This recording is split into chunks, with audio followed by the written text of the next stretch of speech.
ડાકોરમાં છેલ્લા 235 વર્ષથી રાજા રણછોડરાયની રથયાત્રા નીકળે છે। રથયાત્રા ડાકોર નગરમાં ફરી ગોમતી ઘાટ પર લાવવામાં આવે છે।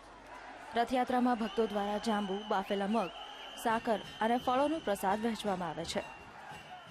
235મી રથયાત્રા છે। ગોપાલાલજી મહારાજની સૌથી મોટી શાહી સવારી કહેવાય છે અને આ રથયાત્રામાં આજુબાજુના તમામ ગામોના અને દૂર દૂરના વિસ્તારોના હજારો લાખો લોકો રથયાત્રામાં ભાગ લે છે। અષાઢી ત્રીજના દિવસે નીકળતી રથયાત્રાનું અનોખું મહાત્મય છે। રણછોડરાયજી મંદિરમાં સવારથી જ પૂજા અર્ચના, આરતી તેમજ ભગવાનને વિવિધ થાળ ધરાવવામાં આવે છે। રથયાત્રામાં ભજન મંડળી દ્વારા કીર્તનોની રમઝટ પણ બોલાવવામાં આવે છે।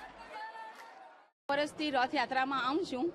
મને પહેલાં રથયાત્રાનો અનુભવ નહીં હતો, પણ જ્યારથી મને રથયાત્રાનું ખબર પડી છે ત્યારથી મને એટલું બધું રથયાત્રામાં આવવાનું જાણે મન થાય છે કે જાણે મારું રથયાત્રામાં નહીં આવું તો મને એમ થાય કે મારું વરસ સફળ નહીં જશે।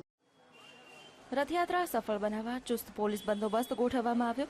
આ ઉપરાંત મંદિર પ્રશાસન દ્વારા 24 સીસીટીવી કેમેરા ગોઠવવામાં આવ્યા। ડાકોરમાં રણછોડરાયજીની યાત્રામાં સમસ્ત ખેડા જિલ્લાના ભક્તો જોડાયા હતા। જનક જાગીરદાર, VTV, ડાકોર।